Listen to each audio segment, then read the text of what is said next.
सो इधर देखें, यहाँ पर मेरे पास जो डाउनलोडेड वर्जन है वो भी मेरे ख्याल में यही वर्जन है, ठीक है। तो आप यहाँ से कोडिग्नेटर 3 का कोई भी वर्जन डाउनलोड कर दें, ठीक है, फॉर द प्रैक्टिस पर्पज़। और करंटली जो चल रहा है दैट इज़ कोडिग्नेटर 4, लेकिन अभी आप कोडिग्नेटर 3 यूज़ करें, ठीक है, बिकॉज इट इज़ सिंपल। कोडिग्नेटर 4 में बहुत ज़्यादा चीज़ें उन्होंने इंक्लूड किया है और बहुत ज़्यादा चीज़ें इसमें से हटाए हैं, ठीक है।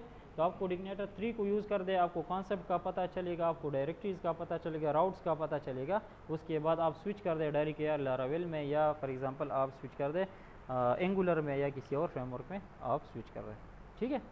तो यहाँ से डाउनलोड कर दे, जो ही आप डाउनलोड करेंगे आपके पास एक फ़ोल्डर आ जाए, ज़िप फाइल आ जाएगा, एंड देट इज़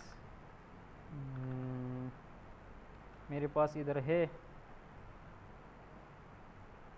ठीक है। अच्छा, इस तरह का फ़ाइल आ जाएगा, ठीक है।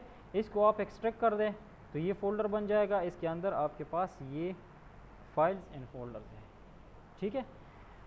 अच्छा, अभी देखें, दिस इज़ सिस्टम फ़ोल्डर, इसके अंदर जितने भी फ़ोल्डर वगैरह है ये हमारे यूज़ के लिए नहीं है, सिस्टम के अपने यूज़ के लिए, ठीक है। फ्रेमवर्क के अपने मतलब क्लासेस वगैरह है। यूज़र गाइड, ये यूज़र गाइड के लिए है। आप काम करते हैं, फॉर एग्जांपल दरमियान में आपको मसला आता है या आप डॉक्यूमेंटेशन इसकी देख लेते हैं, ठीक है, तो this folder is just for documentation and for user guidance, इसको आप हटा भी सकते हैं, ठीक है। बाकी this application is for our use, इसको हम यूज़ करेंगे। और मैंने कहा था कि CodeIgniter is MVC framework. So देखें, यहाँ पर हमारे पास मॉडल फोल्डर है, यहाँ हमारे पास व्यूज़ फोल्डर है, यहाँ पास पर हमारे पास क्या है, कंट्रोलर फोल्डर है। तो उसी तरह काम करता है जिस तरह अभी हमने थ्योरी में देख लिया, ठीक है। इस तरह करते हैं कि इसको कॉपी कर लेते हैं, यहाँ से कॉपी, और htdocs में यहाँ पेस्ट करते हैं और इसको एक नाम देते हैं,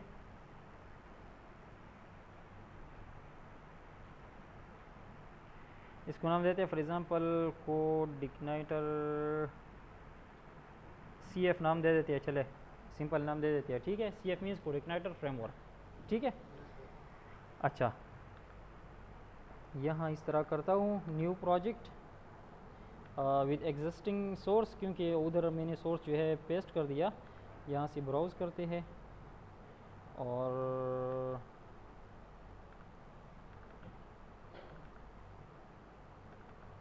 htdocs CF ओपन, ठीक है, फिनिश, ओके। ये इसका index.php जो है इसका डिफ़ॉल्ट फ़ाइल है, फर्स्ट फाइल है, ठीक है। इसमें देखें, यहाँ पर ये आपके पास है इन्वायरमेंट वेरिएबल। इन्वायरमेंट वेरिएबल की अभी जो हमारे पास वैल्यू यहाँ है दैट इज़ डेवलपमेंट। इसको आप जब वेबसाइट बनाएंगे इसको आप चेंज करेंगे प्रोडक्शन में। डेवलपमेंट मीन्स अभी आप डेवलपमेंट कर रहे हैं तो अगर कुछ एरर वगैरह आप करते हैं तो आपको डायरेक्ट वो एरर नज़र आएंगे। जब आप प्रोडक्शन करेंगे इट मीन्स आपने अभी अपनी वेबसाइट को बनाया है, आपने प्रोड्यूस कर दिया, सर्वर पर अपलोड कर दिया, लोग इसको देख रहे हैं, तो फिर अच्छी बात है कि अगर इसमें कुछ एरर वगैरह हो वो लोग रीड ना करें, ठीक है, ताकि इससे गलत फ़ायदे ना उठाएं। तो उसके बाद आप क्या करेंगे, डेवलपमेंट के बाद इसको आप प्रोडक्शन कर दें तो एरर वगैरह हाइड हो जाएंगी, ठीक है। अगर कुछ एरर अगर होता है तो जस्ट ब्लैंक स्क्रीन आएगा, लेकिन वो एरर नहीं आएगा, ठीक है, नज़र। और इस केस में एरर भी नज़र आता है। सबसे पहले आप क्या करें, अच्छा ये हमने कॉपी कर दिया, यहाँ से देख ले, लोकल होस्ट स्लैश, अच्छा यान है /CF, ये स्क्रीन आपको मिल रहा है। इट मीन्स कि आपका फ्रेमवर्क जो है सही तरीके से यहाँ आपने कॉपी किया है, ठीक है। यूज़र गाइड जो है, वो जो यूज़र गाइड का फ़ोल्डर था वो यहाँ से आप एक्सेस कर सकते हैं, या अपनी प्रोजेक्ट मेन डायरेक्टरी /user_guide, तो ये यूज़र गाइडेंस आ जाएगा, ठीक है। यहाँ से आपको हेल्प मिल सकता है हर चीज़ का, ठीक। अच्छा, अभी काम किस तरह करते हैं, तो सबसे पहले आते हैं इसका थोड़ा सा ओवरव्यू देख लेते हैं। इसमें एक हमारे पास है कॉन्फ़िग फ़ोल्डर। कॉन्फ़िग फ़ोल्डर के अंदर क्या होता है, जितनी भी आपकी वेबसाइट की कॉन्फ़िगरेशंस होते हैं वो सारे यहाँ पर होते हैं। इसमें एक हमारे पास है ऑटो लोड। अगर आप कुछ लाइब्रेरीज़ वगैरह यूज़ करना चाहते हैं, कुछ पैकेजेस यूज़ करना चाहते हैं जो कि कोडिग्नेटर आपको प्रोवाइड करता है, ठीक है, आप चाहते हैं कि हर जगह मेरे लिए अवेलेबल हो, तो आप यहाँ ऑटो लोड फोल्डर में इसकी सेटिंग करके करेंगे तो वहाँ पर अवेलेबल होंगे।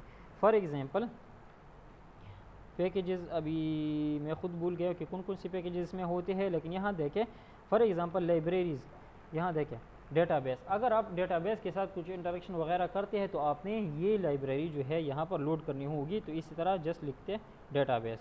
तो अभी आप डेटाबेस क्वेरीज आसानी से चला सकते हैं, एक्टिव रिकॉर्ड्स वगैरह बाद में देखेंगे, ठीक है, ये काम आप करा सकते हैं, ठीक है। इस तरह सेशन लॉगिन वगैरह आप इसमें फॉर एग्ज़ाम्पल प्रोग्राम करते हैं तो उसके लिए सेशन की ज़रूरत होती है, ठीक है।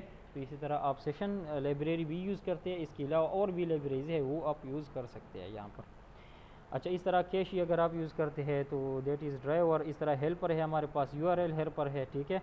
आप फॉर एग्ज़ाम्पल राउटिंग यूज़ करते हैं तो आप यूआरएल यहाँ पर इस तरह फाइल अपलोड वगैरह उस पर कुछ ऑपरेशन अप्लाई करते हैं तो ये भी आप यहाँ लोड कर दें। इस तरह इमेज लाइब्रेरी आप लोगों ने देख ली, ठीक है। अभी मैं खुद भूल गया हूँ कि दैट इज़ हेल्पर और दैट इज़ लाइब्रेरी और दैट इज़ पैकेज, लेकिन आप यूज़ कर सकते हैं, यहाँ से आपने लोड करना होगा उसको, ठीक है। अच्छा, लैंग्वेजेस है इसमें, मॉडल है, ठीक है, default model, auto load model. अभी आपके पास मल्टीपल मॉडल हो सकते हैं तो जो मॉडल आप बाय डिफ़ॉल्ट लोड करना चाहते हैं वो भी आप यहाँ दे सकते हैं, ठीक है। दूसरा हमारे पास है config file. So this is the file जहाँ पर हम बेस कॉन्फ़िगरेशन करते हैं। यहाँ पर सबसे पहले है base URL. Base URL means आपकी वेबसाइट का जो मेन यूआरएल है that is this one, localhost/cf, ठीक है। So this is my base URL. तो मैं क्या करूँगा, यहाँ पर इसको पेस्ट करूँगा। तो जहाँ भी मुझे अपनी यूआरएल की ज़रूरत पड़ती है मैं जस्ट लिखूँगा बेस यूआरएल जस्ट। तो बेस यूआरएल मीन्स ये मेरे लिए अवेलेबल होगा, ठीक है। आप लोग देखेंगे आगे। और ये बाकी भी ऑप्शंस हैं हमारे पास, ठीक है। कौन सा करेक्टर सेट यूज़ होगा एंड सो ऑन। यहाँ पर आप इंक्रिप्शन के लिए भी ऑप्शंस है वो भी यूज़ कर सकते हैं, ठीक है।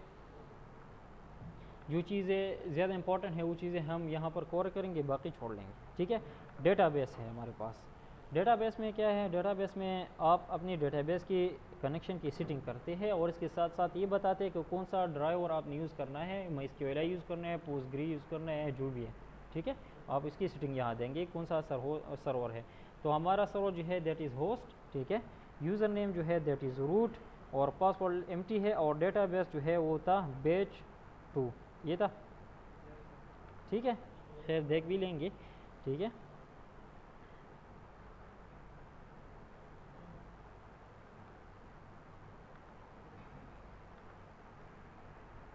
तो डेटाबेस सेटिंग आप यहाँ से कर दें, यस बैच 2। तो इसके साथ इसकी अभी कनेक्शन बन गई। यहाँ देखें इन्वायरमेंट जो है डेटाबेस की यहाँ प्रोडक्शन है, तो ये आप क्या कर दें डेवलपमेंट,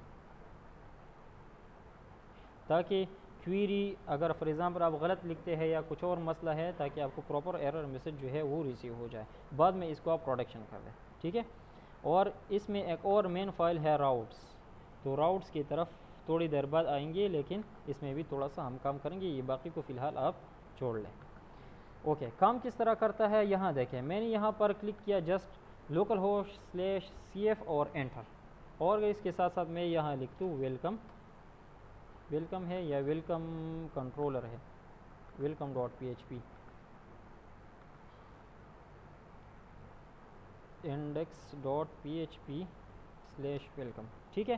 तो देखें इस यूआरएल से भी ये पेज जो है मेरे पास विजिबल होता है, और अगर मैं यहाँ तक यूआरएल लिख दूँ उससे भी ये विजिबल होता है। क्यों? क्योंकि वेलकम इज़ अ कंट्रोलर, यहाँ देखें कंट्रोलर फोल्डर के अंदर है, ठीक है, दिस इज़ कंट्रोलर। और यहाँ हमने डिफ़ॉल्ट ऑटो लोड में कहा था कि यहाँ पर नहीं, सॉरी, कॉन्फ़िग में हमने डिफ़ॉल्ट कंट्रोलर राउट्स में यहाँ देखें डिफ़ॉल्ट कंट्रोलर हमने वेलकम बनाया हुआ है, ठीक है। तो इट मीन्स अगर मैं यहाँ पर ये कंट्रोलर एक्सप्लिसिटली डिफाइन ना करूँ तो ये वेलकम जो कंट्रोलर है वो लोड करेगा, ठीक है। अच्छा, राउट्स किस तरह काम करता है, फॉर एग्जांपल इसमें मैं एक नया कंट्रोलर क्रिएट करता हूँ, ठीक है। So new PHP file create कर दे, फॉर एग्जांपल इसमें स्टूडेंट्स, ठीक है। इस तरह एक फ़ाइल क्रिएट कर दे, वेलकम सी यहाँ फॉर एग्जांपल ये कोड कॉपी कर दे, ठीक है, और स्टूडेंट में पेस्ट कर दे, जस्ट इसका नाम स्टूडेंट्स लिखते हैं, ठीक है। ये कमेंट्स है हटा दे। Now this become a student controller. अच्छा, इससे फ़िलहाल ये कोड हटा दे, echo this is student controller,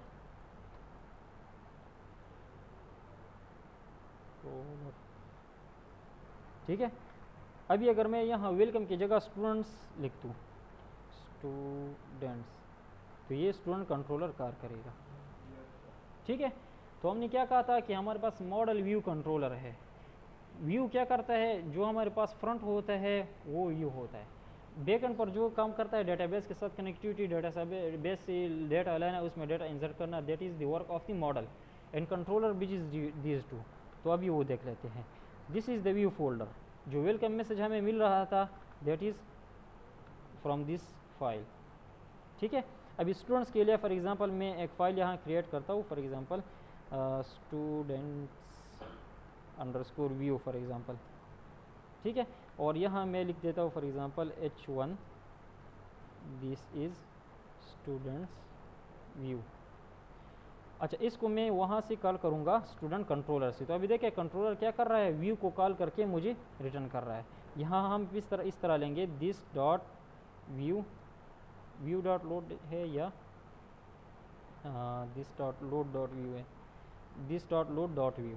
ठीक है, this dot load dot view, और यहाँ आप व्यू का नाम दें, सो स्टूडेंट्स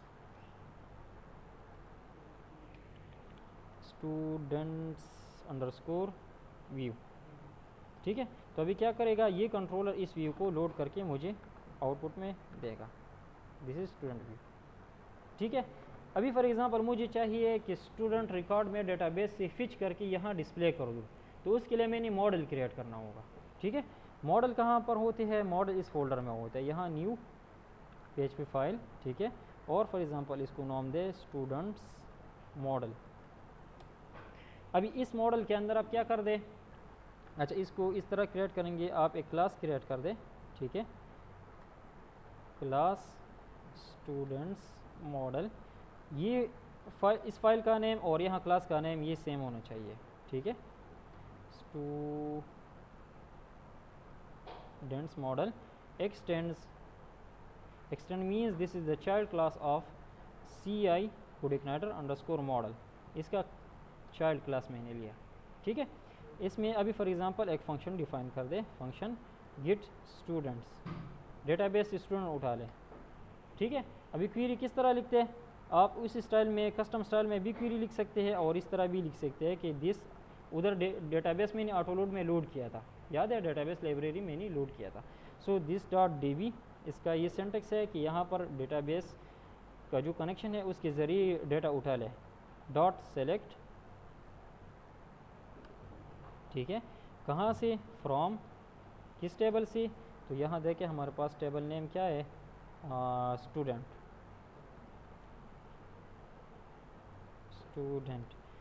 से डेटा उठा ले। ठीक है, इसको एक वेरिएबल में स्टोर कर दे। ठीक है, $this डॉट गेट। ठीक है, ये जो हमने क्वेरी ऊपर लिखी है इसको रन कर दे और रिटर्न कर दे क्या, $query dot result underscore array, array के फॉर्म में जो रिज़ल्ट है वो रिटर्न कर रहा है। ठीक है, इस फंक्शन को मैं क्या करूँगा, हमने कहा था कि कंट्रोलर क्या करता है, कंट्रोलर मॉडल और व्यू के दरमियान ब्रिजिंग करता है। तो अभी इस डेटा को कंट्रोलर के पास जाना चाहिए, वहाँ से फिर व्यू के पास जाना चाहिए। तो मेरा कंट्रोलर जो है दैट इज स्टूडेंट्स, तो स्टूडेंट में इसको रखने के लिए सबसे पहले मैंने इस मॉडल को लोड करना होगा। ठीक है, लोड कैसे करेंगे, कंस्ट्रक्टर लेंगे पहले। ठीक है, इस कंस्ट्रक्टर के अंदर मैं लिखूँगा कि दिस डॉट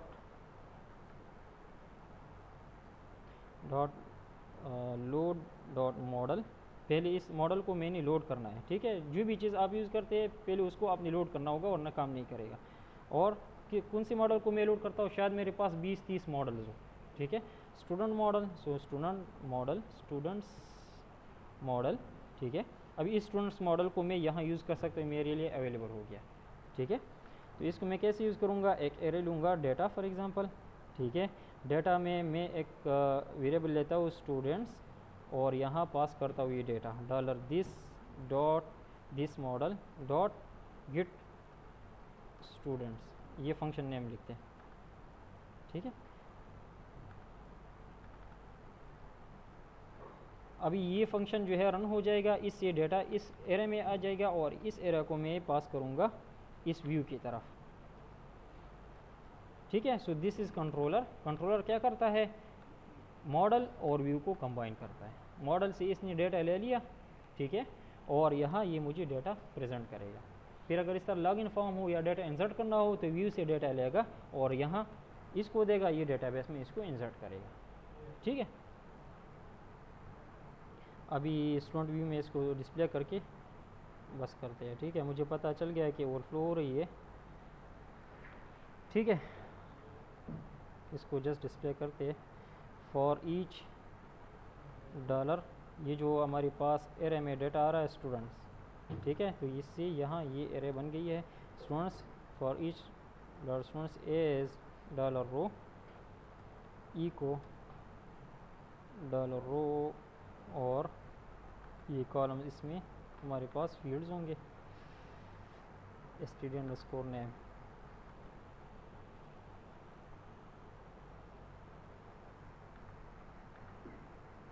अच्छा, uncaught error, call to undefined function get. अभी देखें मुझे प्रॉपर एरर मैसेज मिल रहा है। अगर मैं उधर वो इन्वायरमेंट वेरिएबल जो है डेवलपमेंट के बजाय प्रोडक्शन कर दूँ तो ये एरर फिर मुझे नहीं मिलेगा। ठीक है, तो देखें मुझे पता चल रहा है कि अच्छा अनडिफाइंड फंक्शन, स्टूडेंट मॉडल में कुछ मसला है, स्टूडेंट मॉडल में गिट फंक्शन में कुछ मसला है। देखिए यहाँ भी मुझे बता रहा है कि कहाँ पर मसला है, student model dot PHP line number 7 में मसला है। ठीक है, तो देखिए स्टूडेंट मॉडल डॉट PHP और लाइन नंबर 7, यहाँ क्या मसला है, this dot DB dot model लिखना चाहिए। ठीक है, डेटाबेस पर मैं कुछ ऑपरेशन अप्लाई करता हूँ। तो देखिए सईद और अकबर, 2 रिकॉर्ड्स उसमें हैं, दोनों आ गए, सईद और अकबर। सही है, तो इसी तरह हम क्या करते हैं, डेटाबेस से डेटा लेते हैं थ्रू मॉडल, वो कंट्रोलर को पास करते हैं, कंट्रोलर पेज उसको व्यू की तरफ भेज देता है। ठीक है, काफ़ी यहाँ तक।